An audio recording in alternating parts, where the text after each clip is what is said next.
So in some cases, as much as you present something realistic, you always come back with a stretch goal.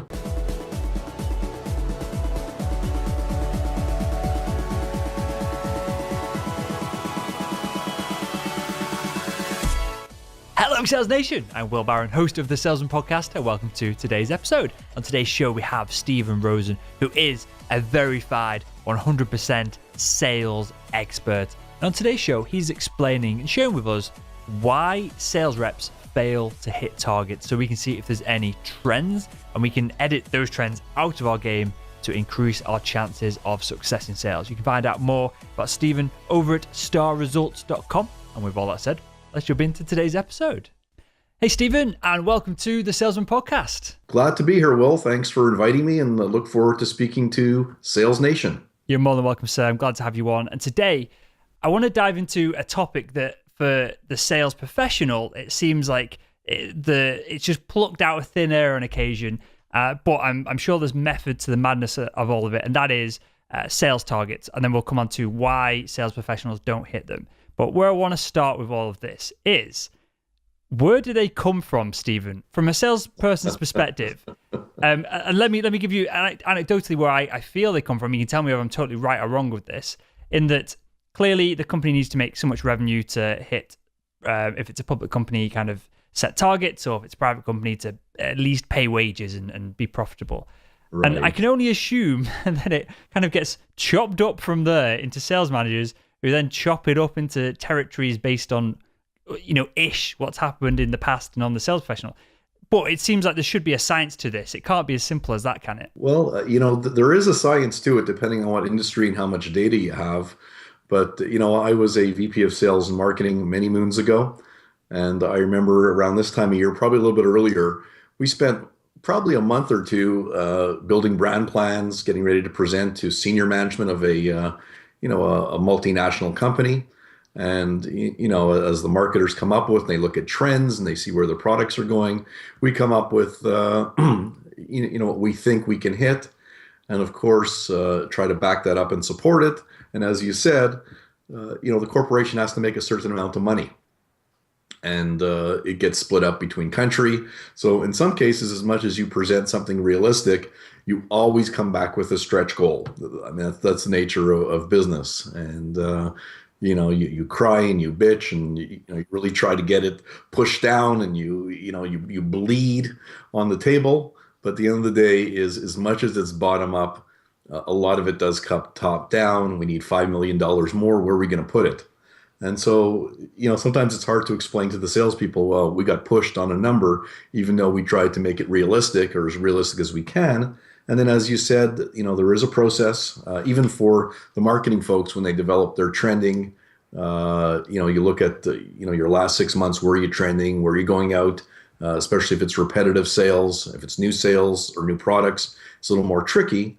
And then, we use the formula in the pharmaceutical industry, where we knew in each territory how much sales of competitive products were driven in that area. So we called a class index, and we had a performance index, how well the sales rep was doing, and then we used the formula to derive the number. So I guess if the overall number is faulty, then it just trickles down to everybody, or not faulty, but stretch, which in this day and age, everyone's getting stretch goals.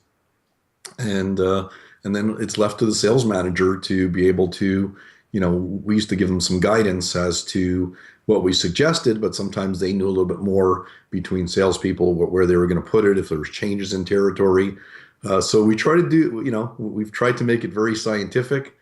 Sometimes it doesn't feel that way. And, at the end of the day, the cream rises to the top regardless of the quota. So we'll come on to that for sure. And we'll also come on to this idea of stretch goals and put that into the grander context of things. But you mentioned something then which is interesting, which I don't want to gloss over, because there is sometimes tension between, especially this time of year, for me it was always April when targets are being dished out with the UK financial year. There's sometimes a bit of tension then between the sales manager and the sales professionals as to who's getting what targets, what's going up, what's going down, and just the target that the sales manager has. But there's a step there between the VP and the sales manager.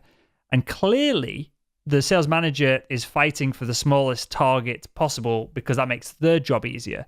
So is it safe to say then that even though there's perhaps a tension when the targets are set for the individual, the sales manager is on our side, aren't they, at that point? Well, the sales manager's bonus, compensation, rewards are tied into their quota as well. So you bring back fond memories of, I used to call it the bloodletting event where, three friends, we had three sales managers who had three different regions, and then we had to fight over quota. And I've always said, put them in a room and let them fight it out. And at the end of the day, you do have to walk away with a quota. And there's some negotiations, maybe $1 million here, $1 million there, depending on the size of the organization. But that does move forward. And the sales manager is locked into the same thing you guys are as sales reps. So it's in their best interest to be able to, get a number that's achievable. For sure. Okay, so you might know the numbers on this. I know you've done you've got information on this from the sales manager perspective, but clearly not every sales professional hits target every year, and that's rightly so, because if they did, surely targets would be too low. And there's got to be a element of a push there, otherwise people aren't going to be motivated, and you can't financially reward someone on a high level if they're not going to be pushing what's physically possible for them, time and energy and expertise wise. But is there a paradox here? Because this is what it seems like to me of, if you do really well, your target then just goes up. And if this goes across the organization of, if the business does well one year, it's going to go up and up again. Are we always going to be faced with the dilemma of, we're constantly at the edge of what the top reps in the team can do, and so the majority of people, because of that, are going to fail because of it? That's a great question. I mean, depending, I guess, on the industry, as you mentioned, you were a medical device, you've got your 20% who are driving a large portion of sales. And, I guess the first question is there going to be stretch goals every year? Every corporation, whether you're public or private, is striving to grow. And if you actually took the sum of all the competitors in a marketplace and said, if everyone made their numbers, how much bigger would the market be? Everyone's pushing. So the paradox, I guess, is, in some industries, you've got 20% who are bringing in 50 or 60 or greater percentage of the sales, which then tend to make it problematic for the folks who are at the bottom of that. In other industries, it's a bit more constant, and you're building from a base. So I guess the question is, it depends, but there's always going to be a push on growing sales. I mean, that's why we're in that industry. And I always look to athletics and say, if you look at the Olympics, the athletes are always pushing for a better time, for a better score. That's the nature of competitive sports, competitive business. And where should we be when we get this target mentally? Should we, and I don't mean having 15 pints and and anything more serious than that. Because I've had sales targets before in the past, especially with one medical device company. I had a really good year with them, and the next year I was like, by fluke, just a load of business dropped that had been worked on for years and years and years before I even joined the organization, and I had a great year from that. And I was expecting the target to shoot up, and it didn't. It actually went down. So that year was really good, and that was an amazing conversation I had with the sales manager when he pitched me on the target that he'd set. But where should we be mentally with all this from the perspective of, when we get set a target, for obviously it depends on the sales managers, it depends on what's gone on beyond that point, but are most sales targets achievable? Should we, the sales professional, be getting our sales target and going, yes, I can achieve this if I just put in hard work, effort, and improve my expertise, it's achievable? Or is there a gap there between what the majority of salespeople can achieve versus what those top 10% can achieve? Because clearly they're going to smash target every year, regardless of everything else that's going on. Right. I mean, great question. I didn't answer your earlier question, and you came up again just on, if I do well, my quotas are going to grow, and that's sort of I'm trying to think how we term that, but a victim of your own success, right? And that happens to companies that are doing really well. They're going to keep pushing the number, and sometimes you do hit a brick wall. Sometimes there's a year that you assume the trend is going to follow, and it doesn't. But at the end of the day, I remember I had a boss who, we kick off years in January, calendar year. And I said, there's no way we can do it. And I was a vice president of sales and marketing. And I got crucified in a meeting. And then we chatted on the side. And he says, just don't bring that up in front of the group. Yeah, you've got a tough go this year. So part of it, I think, what separates the folks who have the right mindset to succeed is, sitting down and, planning, looking at which clients you think can help you get there. In many cases, if we don't stretch, then maybe we don't work hard or push ourselves. So, in many cases, the top reps have a formula, and regardless of what you throw on them, they figure out a way. And I think that becomes part of a planning formula to really drive success. So, never sure what's achievable or what's not unless you really push to the max. And so you're mixing up two things here, which I find super interesting. And in a positive way, you're mixing them together into one answer. And I don't know if there's a clear-cut kind of conversation to have about each of them. So I am very logical. I do exactly how you described. I'll sit down, I'll look at my top customers, I'll look at what business I obviously know that's coming in over time, and I'll see what the gap is there. And if the gap is reasonable, I get excited about it, and hurrah, most likely this year is going to be a good year. But with the top salespeople, do they do that and go, hurrah? Or do they have the mindset that whatever that gap is, it doesn't really matter, it's irrelevant because I'll still hit it anyway? And is that perhaps then a difference between top elite sales professionals versus the kind of middle of the road ones? See, I think the top ones may have the same reaction, but what they do after that is what's different. I think it's really sitting down and, whatever planning process they do. But, there's a whole reason why we plan, right? And we look at, okay, and you described it beautifully in that we are trying to understand what is our gap and how are we going to make up that gap. And then it comes down to, looking at clients and really, I think where people, whether it's at senior levels or at the sales rep level, a lot of folks don't look at what do they need to do to be successful. And for me, when I work with companies, that's one of the areas we start is if you have to do 2 or 3 things, what would those be that you have to do really well to hit your number, to achieve your goals? And then let's build on that. And I think intuitively, your top sales performers will do that process. And whether it's gap analysis, whether it's areas you need to improve in, whether it's clients that you can move quicker along the buying cycle.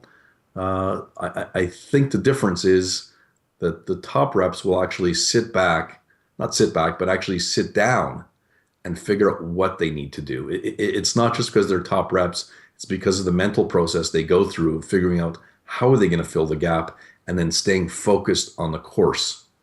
I think what your bottom performers do is they run around trying to hit a number. They work very hard, but they don't work smart. Yes, I love this. And I love this because it's empowering to everyone listening as well, because you can take the processes of planning perhaps away and you can implement them.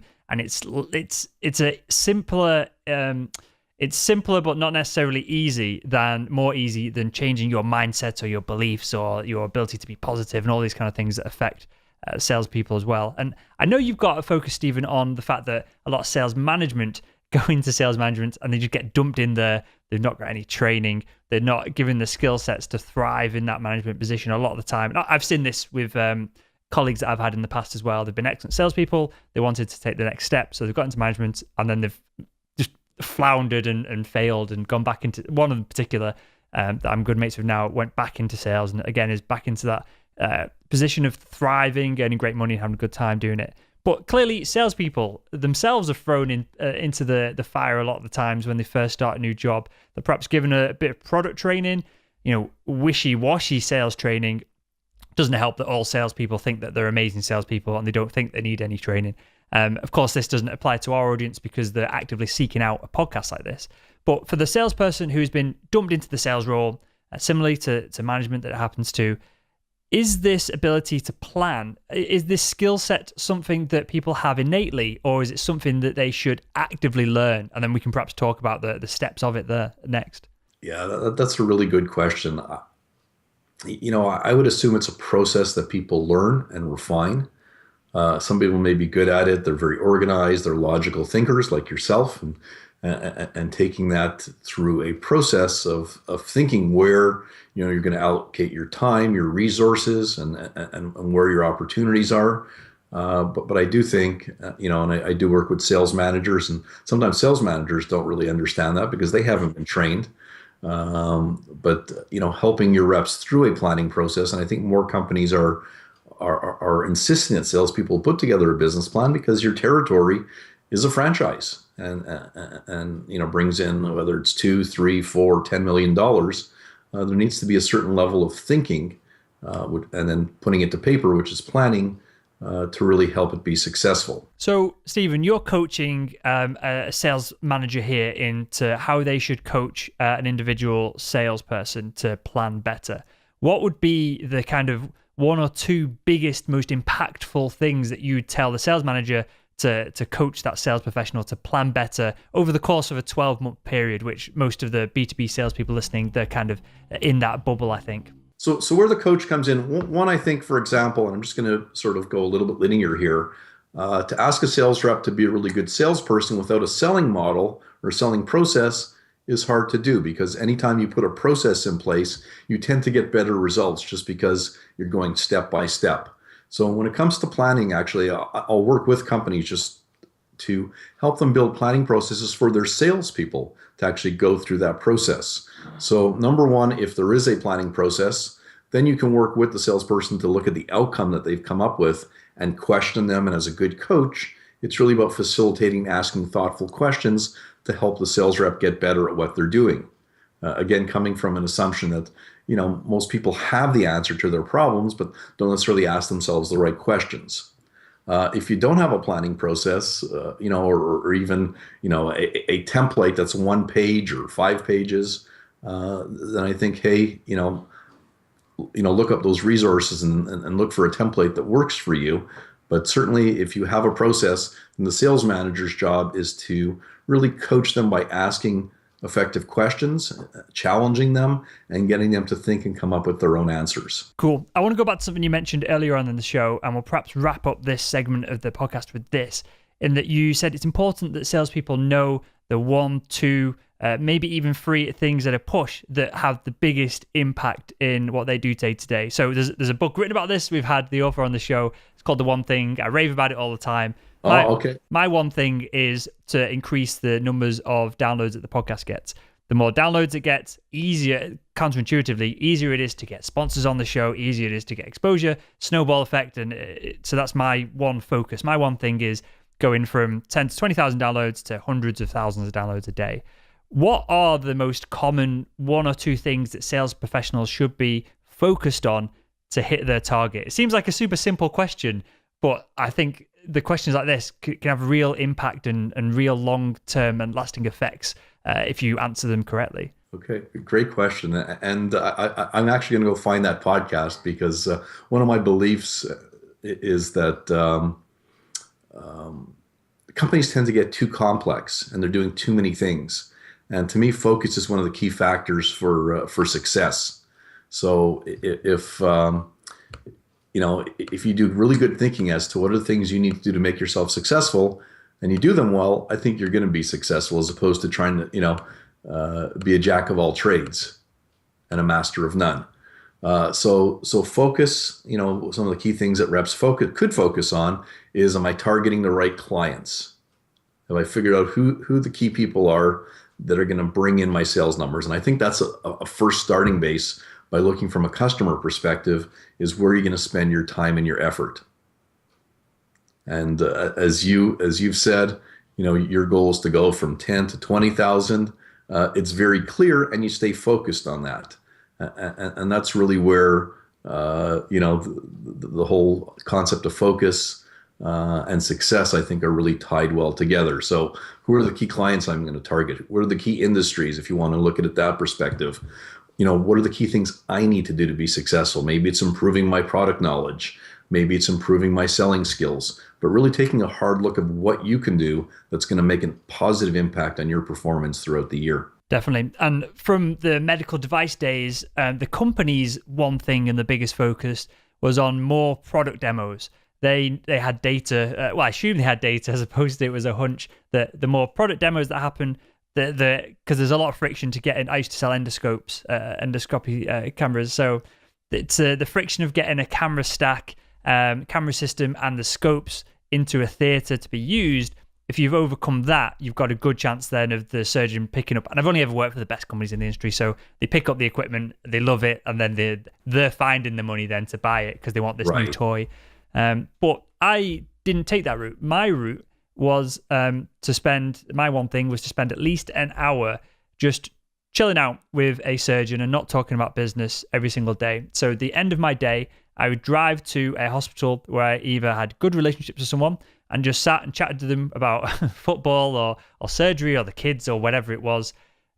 Because I knew from, and I guess more anecdotally than data driven from my perspective and my experience, that the surgeons literally, it was just a big boys club. And, there was a few female surgeons in there, but the urologists, the colorectal surgeons I spent most time with, most of them were male. Most of them hung out with each other, played golf with each other.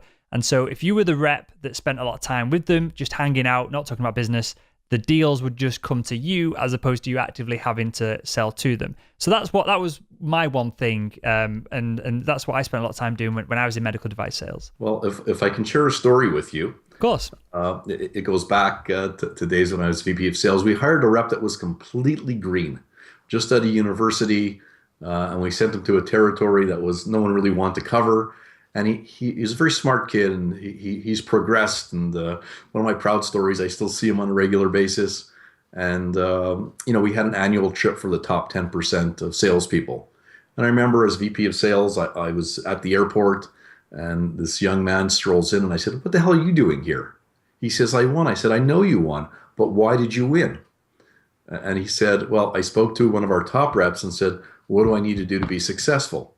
And his advice was pick 10 doctors, because we were in pharmaceutical, get to know them, be their friend, help them move, whatever you need to do to get to know them. And so I said, "Okay, so why are you here?" He says, "I did that and it worked." And sometimes for new salespeople, it's as simple as asking the top salesperson, what do they do to be successful? And of course, there's not necessarily any, evidence on that. But, if you take the time to say, hey, what are the things I need to do to be successful as a new sales rep? Even as a tenured sales rep, asking the top people, what are they doing?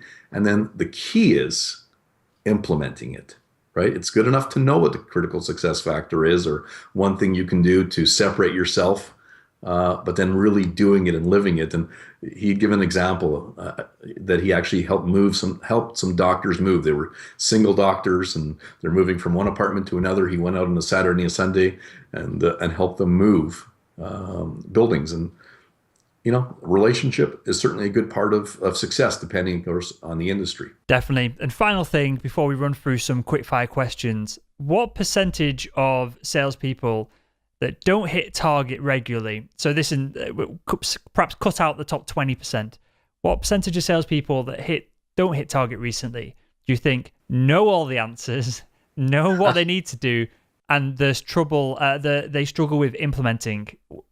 What kind of percentage of the kind of workforce that wouldn't say they're having success, that are kind of plodding along, would you say that just implementation is the key to their success? That's a great question. I have to think about that one. And I'm only going to give you a gut answer because I really don't know the answer to that question, but I can certainly share some thoughts with you on that. I would say it's probably in the tune of 50% know what they have to do, but do a lousy job implementing. We've just developed a program because for business unit heads, for VPs of sales and marketing, because usually companies are very good at coming up with the what, which is the strategy. What they're really poor at is executing with excellence. And there are some tricks to really execute well. You can bring it down to a very simplistic level. And it does start with what we talked about, the focus areas, critical success factors, but really it's that discipline. Execution is a discipline of following through on your plan. And as we know, and I work on my own, probably like yourself, sometimes it's very easy to get chase the silver fish or the shiny fish, which my coach once said, Stephen, you're always chasing the shiny fish, but it's exciting, that shiny fish, as opposed to staying focused on the course. And, so if it comes down to execution, implementation, which I really do believe it's a large percentage, and I think top performers will stick with their formula. Of course, so it's really about a discipline. And even in business, managers, senior managers, lack the discipline to look at business quarterly. Okay, we'll pass this quarter. Well, there's a real discipline to effectively executing your plan. And whether it's at a territory level, a regional level, a national level, most companies or people within organizations at all levels are not necessarily good at that. But your top people will inherently do it. And so pick your focus area, 1, 2, or 3, and then really stay focused on that with a discipline to execute. My biggest problem in business is and I love the way you worded that and phrased it, but my biggest problem is the discipline to stay focused.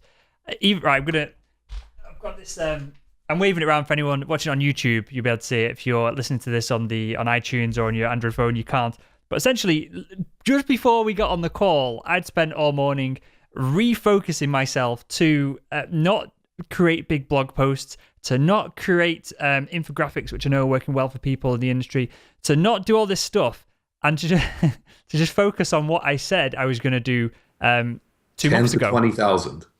Yeah, and there's obviously clearly there's multiple ways to go about doing that, but what works is putting out more content every day, having the guests come on and share the show, of course, when and where they can, putting the videos out, putting video snippets out, putting them on Facebook. That has got us to where we are now, and we've had a very linear growth. There's no curves, there's no spikes, so clearly it's working. And all I've got to do is continue what I'm doing now for another 12 months, and we'll be in a really good position.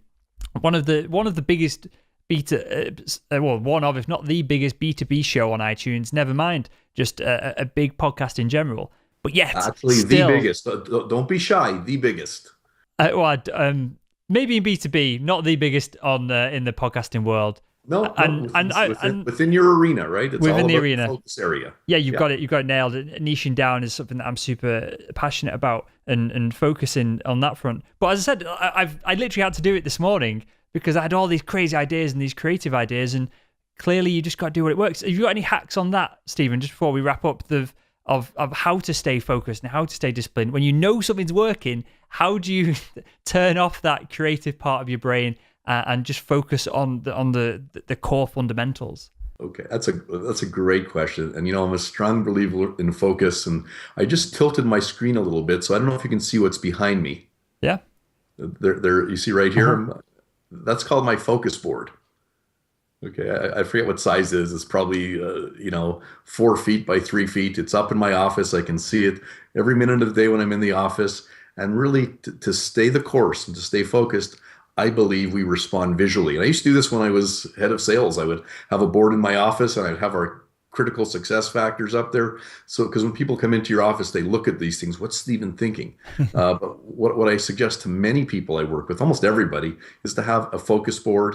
And then you really put what are your key things you need to do. Maybe it's from 100 to 150,000 in your case, or whatever, 10 to 20. It's having it up there so you can visually see it, because there are tons of distractions, and it's fun to be creative, and it's fun to try new things. And maybe there's, as a sales rep, there's only one new thing you can try in a year. As an entrepreneur like yourself and myself, there's one new thing that we can try, and that's good to do. But if it's 10, then you're completely unfocused, right? And so I actually have visual focuses on annuals at the top, and then I have some monthly stuff on the side. I don't know if I'm doing it well, and then daily, what do I need to do daily? What do I need to do today to be successful? And I have it up there. When you get items done, it's very refreshing. When you see you're making, moving from 10 to 11, put it up there. And to me, a whiteboard, I call it a focus board, really helps keep you focused mentally and visually. I think we're much better at remembering things when we see them visually and they're up in front of us. So I use it daily. Sometimes at night I'll come in and race and say, what am I going to do the next day or first thing in the morning? But for me, this is a great tool. And I suggest for a lot of people, it's a great tool, because when you write things down, you're committed to doing them.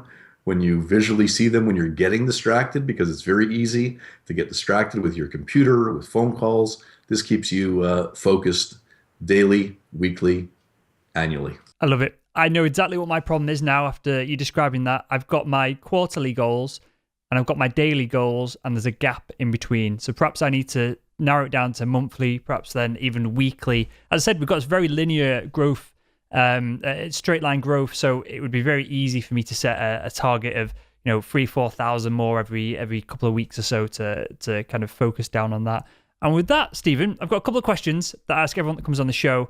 Let me throw these at you quickly because I'm conscious of time here, mate. First one, what is one book or resource other than your own that you'd recommend to the Salesman podcast audience? I'm reading a great book, and I'm just going to pull it out here because I am in the process of reading it and trying as a entrepreneur, salesperson. I do my own sales, and I'm probably not the best salesperson, but it's called Pitch Anything by Oren Klaff. I don't think you pronounce the K, so Oren Laff. And the book's called Pitch Anything, and it's an innovative method for presenting, persuading, and winning the deal. Great book. Nice. We'll link to that in the show notes over at salesman.red. Next one, who is the world's greatest salesperson? I'm not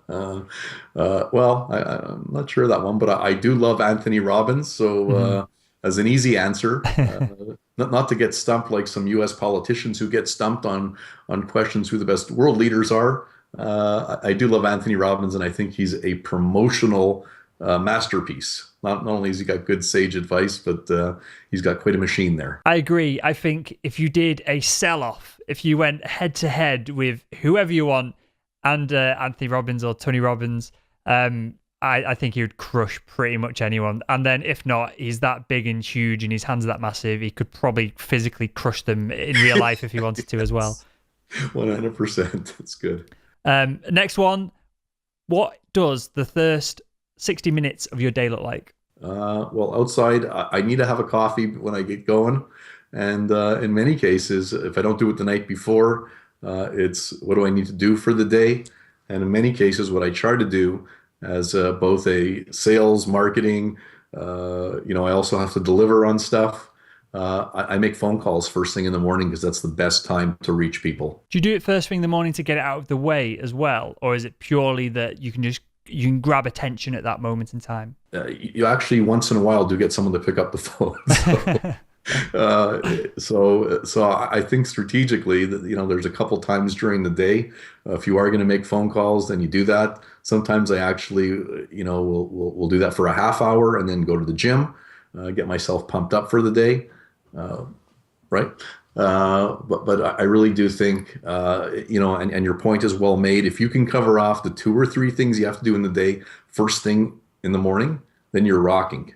Then you've already had a successful day before you even get started. Definitely. And final one, if you could go back in time and speak to your younger self, what would be the one piece of advice you'd give him to help him become better at selling? Well, the one thing, as we're all sort of learning through the process, I've been in business for the last 13 years. And the one thing I've learned, and you've mentioned it, is about consistency of marketing. And consistency of how you run your business. And, if it's a blog every 2 days, that one way to build a brand is about consistently building on it, which is what you've talked to doing. And I haven't been very consistent in some areas of what I do. So again, it's, what are the critical things you have to do? Coming back to that, and then really being consistently doing those. Again, whether it's blogging, whether it's, having a daily podcast, whatever you've decided is being consistent, and then your market begins to understand who you are and what you do. So I'm trying to get there now. Well, look, until the past few months or so, we were the world's only daily sales podcast that didn't put out a daily show. And it's taken, again, because I get distracted very easily, it's taken so much crazy focus for me to put out the show daily. And then, of course, it becomes a habit. And so now if I'm not putting out a show, if there's some kind, like, for example, and this will be weird timing when this show goes out. So it isn't yesterday when you listen to this, but as we record, it was yesterday. The website crashed, was down for about 12 hours just because we got hit with so much traffic. our hosting provider just cut us off. No warning. It was just, we've had enough of this. Oh my God. So I spent all last night battling to get another hosting provider on board, and not a big deal because I'm a total nerd, so I've done it before and I understand the basics behind it. And Right. thankfully, a lot of the audience are in SaaS sales. They're in a number of them are in one particular chap, Nathan, dropped me an email and he gave me some good advice regarding to some of the technical side of things because he's in software and hosting sales. So I had a really good support team there to help me out, but we didn't get a show out yesterday. And now that it's a habit, now that I feel like, I don't know whether some of my identity or ego or something's tied in with making that commitment, I felt really bad for not getting the show out. We could have put the show out and no one would have saw it because the website was down. But clearly discipline becomes habit and then it becomes easy. And I think that's the hardest part of sales, perhaps, the hardest part of anything, just going from that step of it being willpower and hard work into where it just flows naturally. With that, Stephen, I want you to tell us, because we've got, even though we do content for sales professionals, and I've said this a million times on the show, we don't just have sales professionals listening. We have a huge chunk of sales management listening as well. Clearly, that is where you focus and specialize in. So I want you to tell us a little bit about your STAR sales management system, who it's applicable for, and where we can find out more about it. Okay. Well, first of all, I'll answer where you can find more about it, and I'll repeat that. But my website is www.starresults, which we all want to have starresults.com. We've done a whole bunch of research here on sales managers, and I know you have a split between sales reps and sales managers, but 70% of new sales managers come from the sales force. And whether you're a new sales manager or tenured sales manager, at least half the companies are doing nothing to help you develop and grow and be better at what you do. So there's a real gap there, and sometimes people don't know what they don't know. So we've developed a combination of training, online training, virtual training, where I talk almost like this, helping managers become better coaches. We support it with coaching, assessments, and tools, and you can find that on my website. And really, I think your message, which I've come to understand, is there are so many resources on the web. And it's up to individuals to invest in their own development if their companies are not doing it, right? And you can get free podcasts, you can get free articles. We have something that's a bit more upscale, but as a manager, if you're investing in yourself, or if your company's not investing in you, then you better be investing in yourself. And that goes for salespeople, it goes for senior people, because we know people, sometimes there's downsizing, sometimes there's upsizing. But if you're not investing in yourself and you go for an interview and someone says, what have you done in the last year to improve your skills or make yourself better? And you give one of those puzzled looks like, well, my company didn't do anything. Well, that's a failure. And I really put it back to all people, especially in this profession. As Stephen Covey said, it's about sharpening the saw every day. It's about improving. And there are tons of resources. You've got a great podcast, which I've listened to a number of really interesting guests talk about different things. And there's many different things that make you successful. But as a sales manager, we've developed a program which is online, supported by one-on-one coaching with me to really implement and take whatever they learn and make sure it goes into action. It's called the STAR Sales Management Development Program. I think it's second to none, and really encourage sales managers, whether they look at my site or other sites, look for resources, improve your skills on a daily basis, and you'll be successful. We'll link to it in the show notes over at salesman.red, Stephen. And just a final note, because we're on the very verge of the next few days launching what we call the sales school. So for sales professionals, it's what I learned from these shows, and guests that come on the show have come on and contributed to the resources in there as well. It's a whole ton of video content, and there's a lot to it. But I get asked often, the first question I get asked is, how much is it? And it's so cheap in the grand scheme of things. And there's different costs associated with different products and services, but it's so simple in my mind of, if, working with yourself is going to give a return on investment in, a few months or a year or whatever it is, depending on the cost of things, it's a no-brainer, isn't it? It's crazy that I don't see more sales people, sales managers diving into schemes and courses and content like this. And a lot of them are put off by that initial kind of price tag. And it just blows my mind that and tell me if I'm wrong here, is as simple as you can almost guarantee a return on investment within a period of time. You should just be jumping straight into it, shouldn't you? Honestly, I think it's a mindset.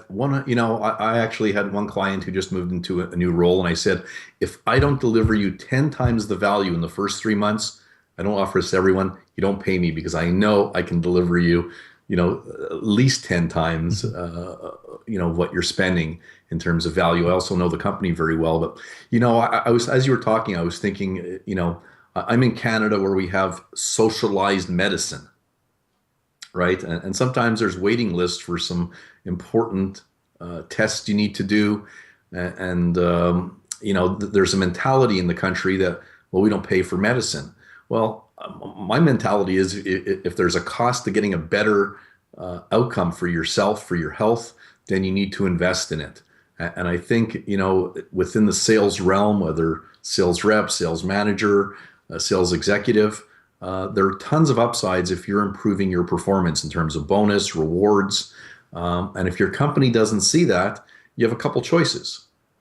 Leave the goddamn company because they're not investing in you. Seriously, you should be questioning if you're with the right company because they're not investing in you. Or say, hey, you know what? I like this company, but I'm going to invest in myself. Or, hey, find another job. But you really need to be. I look at Olympic athletes, and if you're not improving on a daily basis, then you're actually falling behind. And my message to people is you need to take control of your own career. I know you're busy in sales, but again, investing in yourself and your skills is the way you ensure job security. For sure, for sure. And with that, Stephen, mate, I want to thank you for your time. I want to thank you for your insights. Really fascinating. This is a totally different spin on the conversation that we usually have with sales targets. So I appreciate that, mate. And I want to thank you for joining us on the Salesman podcast. It's been great. Thank you, Will.